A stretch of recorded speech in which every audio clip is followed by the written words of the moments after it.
Hello, everybody in Psych 1. Sorry for having to present information in this particular medium, but given our current situation and the fact that Pimentel Hall is now closed for the next couple weeks, this is kind of our best and really only option of finding a way to mass distribute this information to the entire class.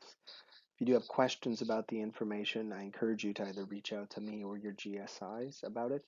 We do want to make sure that we can provide some sort of continuity and semblance of organization as we try to adjust to some of these current things that are going on in the environment.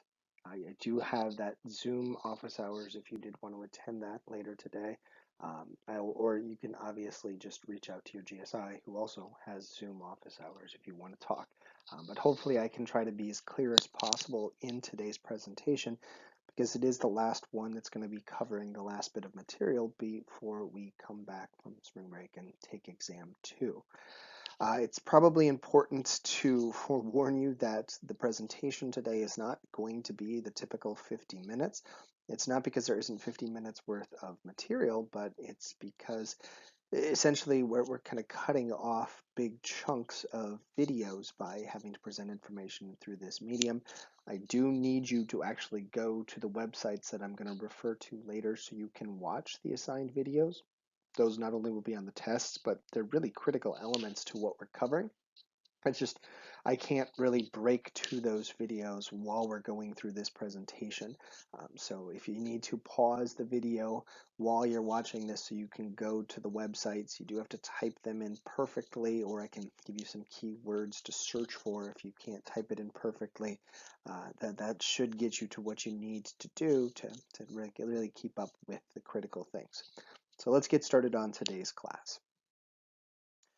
What we were going to do today in our lecture hall was an interactive activity to kind of introduce us to this other area of interest in social psychology that a lot of people started looking at in the 1960s, 70s, and beyond. Actually, even a little bit before that, if you look at some of the research that we're going to be discussing here today.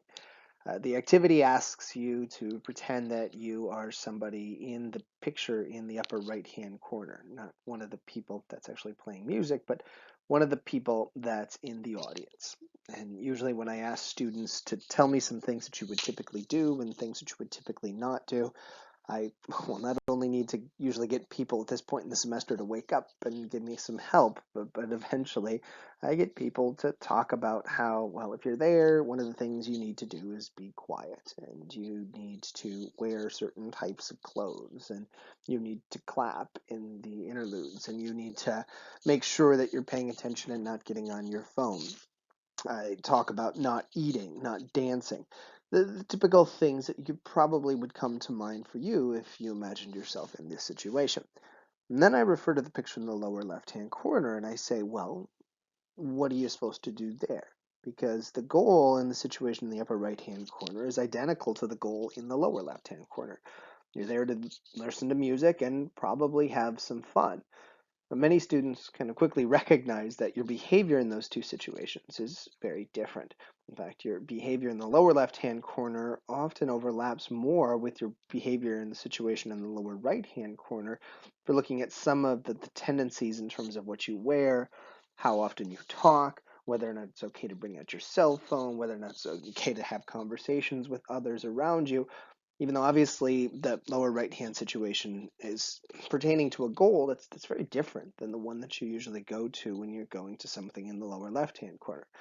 So why the discrepancy? And more importantly, why do all of us have a sense of what's appropriate and what's not, and would maybe admonish somebody if they weren't following those particular standards? Well, this all relates to what we were going to be looking at in today's class, or I guess what we are looking at in today's class. This topic of what we call conformity, or maintaining our behaviors or changing our behaviors in a way to kind of match others, either because we're assuming that they're asking us to do it, or we're just kind of being told directly that we have to act in a specific way. And when we're talking about what we conform to in those situations, well, we're conforming to these ideas of things that we call norms. Now, if you get into a social psychology class, you'll learn about a ton of different types of norms. There's lots of different things that we're abiding by in different situations that have different descriptors tied to them, but they always fall under the overarching umbrella of the concept of norms. And when people started studying conformity and laying out these norms and how they worked, one of the first questions that people started asking, even in the infancy years of social psychology, was what pushes us to pursue these norms? What encourages most people in most social situations to feel compelled to kind of match their behaviors with others or follow the instructions that they're being given? One of the first people to actually explore this idea was a theorist slash social psychologist in the 1930s named Muzafer Sherif, who actually in the 1930s had started a series of studies that built off of something that had been discovered by cognitive psychologists. It was this weird effect called the autokinetic effect.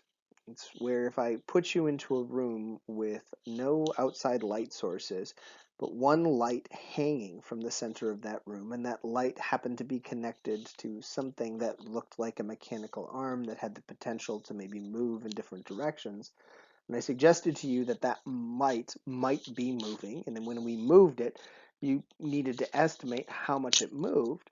What the autokinetic effect shows is that most people, when put in that situation and then told something moved, tend to perceive that light as moving, even though it's never actually moved. But what Sherif found really interesting with this autokinetic effect, and this is why he started tying it to his research, is that many people, when reporting the amount of movement, vary dramatically in their estimations as to how much that light moved. Some people would seeing it only move a very tiny amount, maybe just a flit to the left or a flit to the right, where others would seeing it move kind of a standard amount, maybe a couple inches if we're talking about our measurements that we use here in the United States. Others would see it flying all over the room. And those differences in perception, those differences in what we see, are what drew Sharif to kind of looking for kind of where our perceptions, where our understandings of movement were coming from. So what he did was he'd find somebody that saw the light moving a ton, find somebody that saw the light moving a tiny amount, and find somebody that saw the light moving what he would call a moderate amount, and put them in a room together. He wouldn't say, all right, you saw it moving a lot, you saw it moving a little, you saw it moving none. But he'd say, what we're going to do in this study, instead of having you all report movements on your own in your own room, is have you report how much you see the light moving in succession. So we'll have one person report how much they see it moving, a second person report how much they see it moving, and a third person report, all while being in the same room. And what you see in the picture here in the lower left-hand corner is a common, I guess, occurrence in this study that Sharif was running.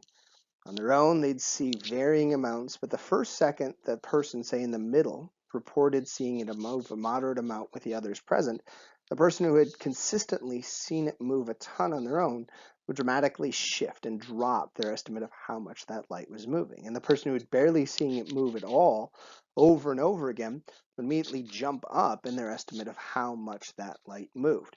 And this would continue into the next estimate and the next estimate until they'd actually merge to a point where they all saw it moving pretty much the same length. Now, different groups would have it go up and down in different directions, but the common trend was every triad, every group of three, tended to merge in their perception of how much that light moved. This was what Sharif argued was kind of the prime essence of conformity. We find ourselves in situations where we don't know what to do, and we quickly find a way to conform to others. We essentially, in this case, set some arbitrary norm. And Sharif argued this was happening all the time. He argued, when we find ourselves in something like a concert or a football game, the first time we're there, we don't really know what to do. There is no clear-cut definition of how to behave appropriately in those situations.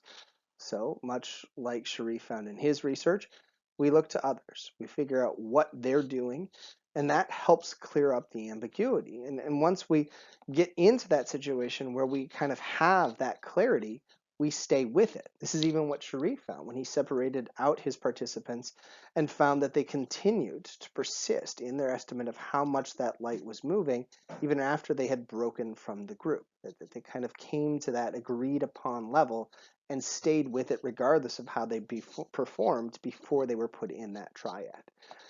This idea was something that really circulated throughout social psychology for a long period of time. And there weren't a lot of people actually that challenged this conclusion that Sharif had, that the conformity was a byproduct primarily of ambiguity.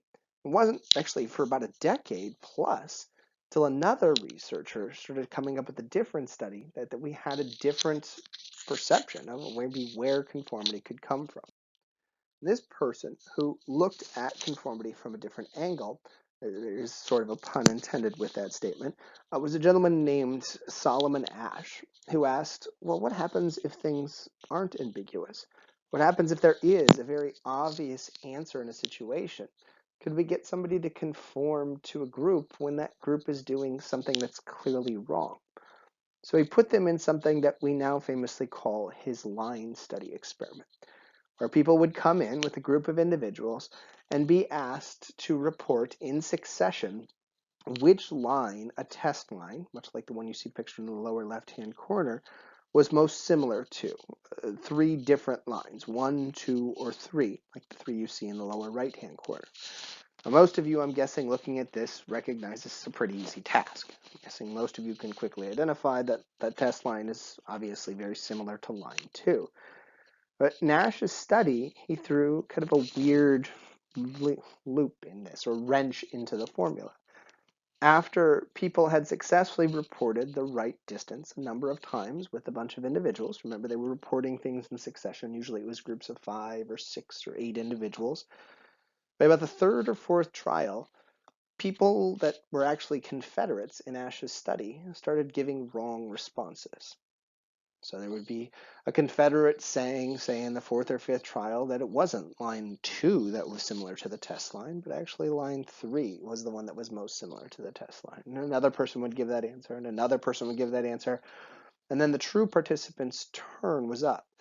And they were supposed to guess, or I guess report, which line was most similar to the test line. And what Ash was able to show was that a huge percentage of the population, a huge percentage of the people that he ran in his study, actually went with the group when they gave an egregiously wrong response. 76% of the time, people went with the group at least once in the multitude of times that the group gave an egregiously wrong answer. And about a third of the time, when the group was not giving the correct answer, people went with the group. If you want to see more about this, which I encourage you to do, and also get some more details on how it worked, go to the link that I provided you with on the screen here. If you don't want to look that up, you can just go to YouTube and type in Asch line study, and that should get you to the very first video, which is about 5 minutes long, that highlights not only the effect and the design of Asch's study, but some of the different iterations that he ran to explore some of the things that were behind this effect that he very surprisingly found in the 1950s. So what was behind this effect that Asch was able to find? How could he get people to conform with the group when they were obviously giving a ridiculously incorrect response? Asch had his own ideas and terminology that he introduced, and if you've watched the video already, you've probably seen a couple of the terms that were heard, I guess, a couple of the terms that he used to discuss the effects that he found. Nowadays, when people talk about why we might conform in situations like the one Asch created, we tend to kind of dichotomize some of the different ways that people might behave when they find themselves in an environment like that. Many theorists argue that there are a number of people that perform in a way that kind of matches up with the group because of something that we call public compliance, where they don't want to kind of stick out. They don't want to be that nail that's out of place that gets the hammer. And what most researchers argued when they looked at the Asch line study is that seemed to be why a lot of people were doing what they did. It's not that they thought the group was somehow giving the right response, They just didn't want to be that person that wasn't going along with the group, especially in some random experiment where there wasn't a lot of incentive to give the correct response. That was really epitomized in the video when you saw that gentleman who started kind of under his breath giving the incorrect response while also indicating that he realized the group was really wrong in some of the responses that they gave. One of the terms that's often tied to this concept of public compliance is something called normative social influence. It's this model that suggests that the more we like people or the more we value a group, the more likely we are to engage in acts of public compliance. Again, even if we don't agree with the group, we still go with them primarily because we don't want to stick out, or we do want the group to continue to like us or just like us in general. Another reason why some people argued people conformed in the Ashline study, even if it was kind of rare, is because of something called private acceptance, where you somehow convince yourself that you must be doing something wrong or perceiving something wrong. So you go with the group to kind of act what you consider appropriately. Now, it's probably tough to imagine a lot of people in the Ash Lyons study behaving the way they did because of private acceptance, but one gentleman in the video that started squinting his eyes and turning his head and trying to figure out what it was he wasn't seeing, theoretically going with the group because of private acceptance.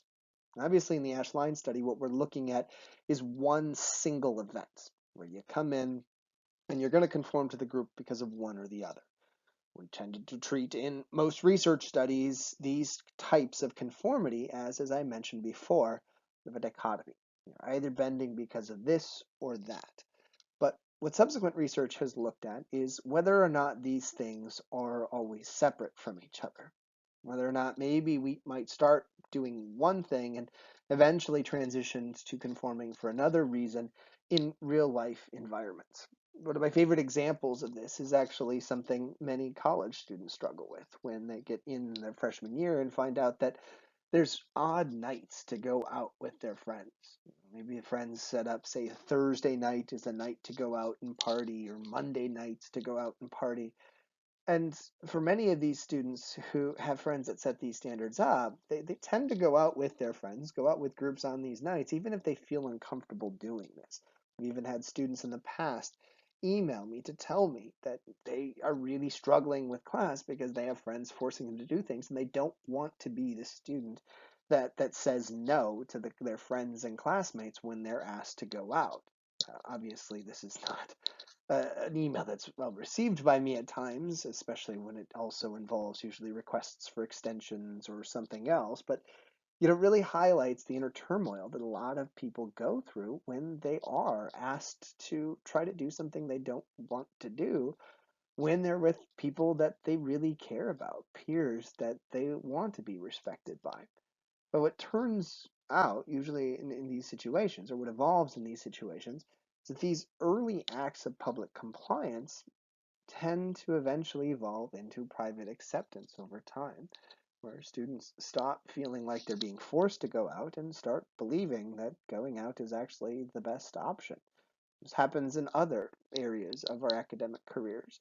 Many people who find themselves in frats and sororities or other groups that have just random things that they're asked to do tend to initially do these things just because they feel like they want to be a part of the group. They don't want to stick out. Over time, as they progress, those beliefs start to shift and they start to really see what those groups are doing as not just random, but something that makes sense. Now, obviously, I'm not inferring with these examples that people in those groups are doing things that are egregiously wrong and incorrect, like we saw in the Ash Lyons study. But again, when we start taking these effects that Ash found in his research, and also Muzafer Sharif found in his research, and start to apply this to real world situations, what we see is that outside of the lab, there might be gray zones between some of the things that are maybe behind some of the reasons for why we conform to others. This is also true with some of the different iterations that Ash ran in his study. You hopefully now have watched the video and recognized in one part of the video, they introduced a weird iteration of the study where instead of everybody giving an incorrect response, there was one, what he called ally within the group of Confederates, people helping him out, that actually gave the correct response. And that one ally had a very abundant effect on the participants in the study. Conformity dropped from 35% in his basic standard trial down to just 10% when an ally was presented. In essence, if you want to see a visual of this, if there were 9 people in the study, of course 8 of them being Confederates, and all 8 Confederates first gave an incorrect response and it was the true participant's turn, again, because of the numbers game, about 35% of the time that participant would go with the group, give an incorrect response, but just one out of those 8 people, just one out of the 8 Confederates gave the correct response. Even though 7 were still giving the incorrect response, more often than not, the true participant would leave the group and would go with the correct response at that point. It wasn't universal. It was still 1 in 10 times that a participant would go with the group, but that's a dramatic shift by just having one voice saying no to the group.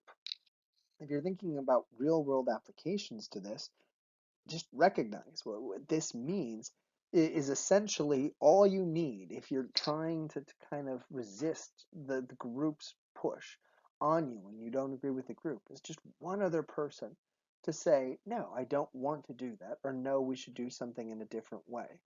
That takes a ton of weight off your shoulders in those environments. Another thing that Ash found in his studies, and this was not necessarily depicted in the video that we saw, was this really interesting thing that he called the magic number of 3. In essence, in his study, Ash found that when people were paired with just one person that was giving an incorrect response before them, they very rarely went with that one person. They'd often give them weird looks or just kind of shrug their shoulders and provide the correct response. They only went with the one person giving the wrong response about 5% of the time, which was pretty much the same level that they would give an incorrect response if they were just taking the test alone. Maybe a slight uptick, but not very much of a change. When these individuals were with 2 people giving an incorrect response before it was their turn, they did conform a little bit. It went up to about 15% conformity, but nothing dramatic. It wasn't until they got to a group of 3, well, actually, they were in a group of 4, but they were a group of 3 Confederates giving an incorrect response, the conformity reached that level of at about 1/3, or about a third of the time, somewhere between 30 and 35% of the time, participants bent to the group. Now, if you look at this chart a little bit more closely, you might see some unusual effects. This is what we tend to call data noise, where we see kind of weird fluctuations from group size to group size. But what's important that you recognize here is that once we got to about 3, 4, 5-ish people, there wasn't a lot of extra conformity. In fact, it really just leveled off after we got to this magic number of 3, with small variations usually being attributed to just who randomly was assigned to the different groups and the different sizes of incorrect majorities. This magic number of 3 is something that's actually been verified in lots of subsequent studies. There does seem to be a need not only to have a majority, but a fairly large majority. It's just once you get past a certain level, 3 or 4 individuals within the group, there isn't a lot of extra benefits to having a larger majority. But you have to get to that magic number to really have a chance to increase conformity. Ash also ran other iterations of the studies, and it led to other research that looked at things that could tweak or enhance conformity in different ways. We don't have time in a class like this to cover all the different things that Ash did and others did in subsequent research, but just know that there are some components to these situations that can definitely increase conformity for individuals. If, like in Ash's study, there's a need to respond quickly, that can enhance conformity levels dramatically. Ash didn't necessarily try to create the situation where people were forced to respond immediately, But lots of people have come to conclude that the nature of his study, where people were really put on the spot and asked to provide a quick response, really did play a very prominent role in why he got so many people to conform in his line experiment. Another thing that might increase conformity in other real world situations is the need for unanimity. Ash did actually have some iterations of his study later on where he told his participants that they needed to agree on a specific response as a group, not as individuals. And when he presented people with that situation, very few people were willing to break with the group and try to convince the group that their responses were incorrect when they recognized how many other people within their group believed that there was a different correct response to the prompts that they were given. And this is something that's been found in other studies as well. Having to go away from the group is challenging. Having to try to convince the group to act otherwise, in kind of opposition to the opinions that they've expressed, is almost insurmountable for a lot of individuals, even if they really do believe firmly that they're in the right. There are some things, though, if we're going to talk about things that could potentially decrease conformity, that we've also pursued. One of the things that other researchers have shown is that incentivizing giving correct responses can prevent people from conforming in these unambiguous situations. Obviously, in the Mustafa Sharif study with the autokinetic effect that we talked about earlier, incentivizing people to guess how much light moved but was entirely ambiguous wouldn't really decrease conformity levels. And in fact, in those situations, there have been studies to show that conformity increases when there's a ton of ambiguity and there's incentivization involved. But if incentivization is there and there's a clear-cut answer that's correct, everybody else is giving an incorrect response, conformity levels do drop dramatically if you say pay somebody or give somebody credit for giving a correct response. And all these effects really highlight how we can conform in unambiguous situations, but there's a lot of factors that need to be at play for us to conform in those environments. There are also other things that we've started to explore in recent years as we've widened the scope of what social psychologists look at. In our last class, at the very end, we introduced this new approach to social psychology, we could call it just a new approach in general, called cultural psychology, where we compare and contrast different effects that we found in different areas of psychology across different cultures. And what many people have found when looking at the topic of conformity is the culture we're looking at has a pretty big impact on our levels of conformity. Not necessarily overall, but more importantly to whom we conform to. In what we sometimes call East Asian or collectivist societies, people in those areas, those cultures, tend to conform a lot in something like the Ash Line study when they're with their peers or their friends, people that they value. But oddly enough, they conform much less than people in Western or American cultures when they're with random strangers. So overall, the level of conformity in both cultures is pretty equivalent, but who you're with matters a lot in East Asian or collectivist societies. And why this is the case, the implications behind this, how this comes about, is something that many cultural psychologists and social psychologists are still trying to kind of tease apart. And it shows that even though this conversation started way back in the 1950s, it's still kind of an unfolding conversation that has lots of nuances to it. This also leads us to another really interesting topic of conformity that started to be addressed a few years later. The question of, can we conform by not acting in certain circumstances? And this unfortunately led to a very tragic, well, actually, it wasn't led to a tragic case, but it was kind of prompted by a very tragic case that happened in our American history. The story of a woman named Kitty Genovese, who was unfortunately attacked and eventually murdered outside of her apartment complex on a cold night in New York a number of decades ago. So you can understand the circumstances that led up to her situation and how it prompted research on the thing that really was the source of the kind of tragedy in this event, I gave you a YouTube link that you see listed here that kind of explores the bystander effect. If you want to just search on YouTube for it, just type in the woman's name, Kitty Genovese. It's also sometimes pronounced Genovese.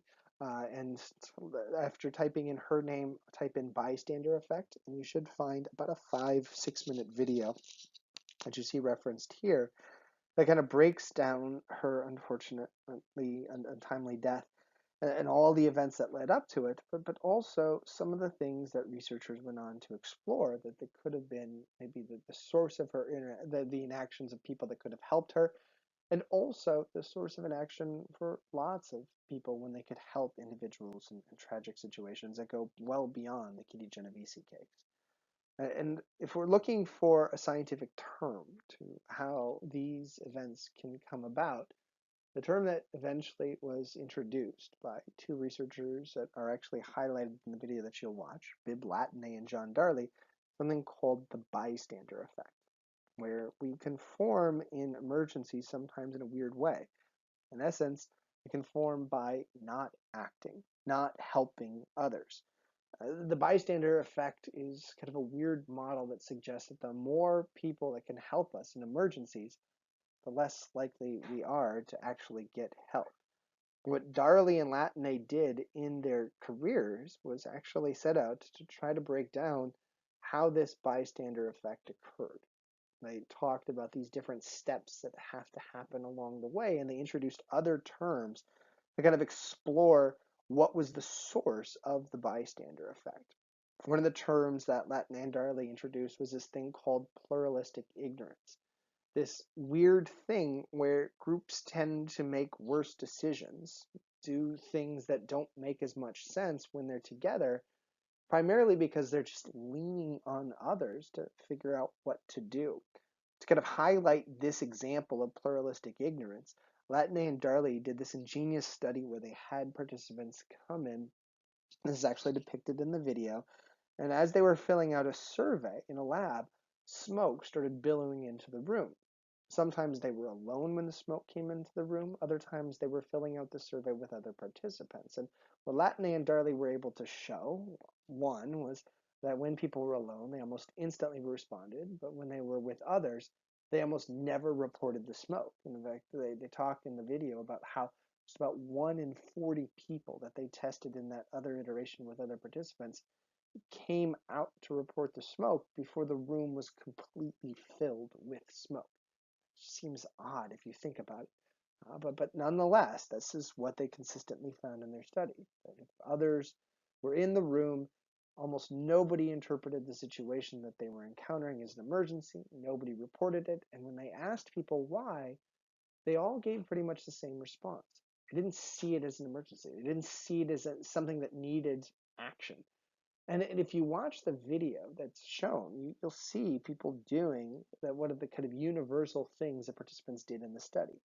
When the smoke came into the room, they'd immediately look to others, look to see what they were doing, and infer from their inaction that, well, they needed to not act themselves. Essentially, accidentally telling themselves and coincidentally at the same time telling others, this isn't an emergency and the thing to do is to just sit there. Now, Latané and Darley then went on to argue that this doesn't necessarily mean that's the only reason why the bystander effect occurs. They said in the Kitty Genovese case, there were probably many people watching from their windows that realized that Genovese was in need of help, that it was indeed an emergency. They still didn't act nonetheless. I said another thing that could potentially explain this was another effect that they described as diffusion of responsibility. He said sometimes when we're with others, another thing that kind of leads us to conform in weird ways and commit this bystander effect is we tend to, when seeing an emergency, just go along with others because we don't feel the need to act. We don't feel like we're maybe the ones that are the best people to solve whatever problem is being presented. They had a video or a study in the video that you hopefully have looked at now, where they had a participant listening to another participant actually experience a seizure over an audio speaker. And obviously, the study did not actually have somebody truly experiencing a seizure. It was actually a recording. But the participants in this study were led to believe that there was another participant in another room that they didn't know where who was maybe experiencing a life-threatening event. Sometimes these individuals were led to believe that they were the only ones listening and the only ones that could help these individuals. And other times they were led to believe that there were potentially other people that were also listening that could help. And what Latney and Darley were able to show in that study, again, was that the more and more people you added, the less and less likely people were willing to kind of jump out of their room and try to help this person that was, again, maybe experiencing a life-threatening seizure. In fact, they, through their models, showed that if there was indeed a seizure going on, the person experiencing the seizure was much better off if there was just one or two people listening versus if there was 4 or 5 or 6 people listening that could potentially help simply because of this diffusion of responsibility that occurred. And when you combine it with pluralistic ignorance, Latney and Darley argued that this bystander effect is probably something that happens in abundance. And it's something that creates this weird situation where, say, somebody steals your purse or your wallet or whatever it is you carry, you're probably better off if there's only a couple people that can help you in that situation when it happens, than if there's a ton of people that could potentially help you. And I also did, for those of you wondering, explore things that can help us overcome this. We talked about how social modeling really matters, and there's some other factors about knowledge of the situation that can help reduce it. Essentially, their implications were that now that you've listened to this, they're hopefully going to be somebody that will help in that large group since you're aware of the potential issues with the bystander effect. But what I want us to see from this particular example is how conformity has expanded beyond just us doing things in certain situations into other areas. It's looked at how sometimes our inactivity can also be considered a prime example of conformity. Another area where conformity has been explored extensively is when we get into the area of what we call obedience, where people no longer just bend to a group, but instead bend to an authority figure. What we typically do in this class is, at this point, watch a 50-minute video of a movie entitled Obedience. It was actually created by the study originator, a gentleman named Stanley Milgram. Obviously, we don't have the ability to do that in this particular medium. So what we're going to do instead is I'm going to provide you with a YouTube link for that video that I'm hoping is still going to be up. There are some copyright issues that go with this, so it's kind of a moving target when I'm trying to rely on YouTube to be able to get this information out there. But my hope is that we can all get to the video, watch it, access it, so you have a chance to see one of the more jarring studies that has ever been done in the history of psychology, but also one that really explored a key question when it comes to conformity, and that's what happens when authority figures are involved. How far can we get people to go when we're asking them to do something that maybe they don't agree with? I do need to forewarn you when you watch this video that it might start off kind of slow and dry, but it is leading up to a really powerful set of effects and a very powerful message. So please go into it knowing that you might be a little unsettled by some of the things that you find, but there is a big build-up to it and a big point behind it. If you got more questions about the study and more things that you want to explore with respect to it, the book does go into the Milgram shock experiment in a great amount of detail, and there are lots of online resources that have discussed some of the ongoing concerns and conversations that were raised as a result of Milgram's very famous study. But for the purposes of this kind of lecture portion of the class, it's going to kind of mark the end of today. I hope this is going to be the last time that I actually have to present in this medium, but my guess is we might have one more week where we're going to need to do this. So I wish you all the best of luck, not only in reviewing this, but in studying for the exam. You have a good spring break, and I'll see you all very soon, hopefully. Take care.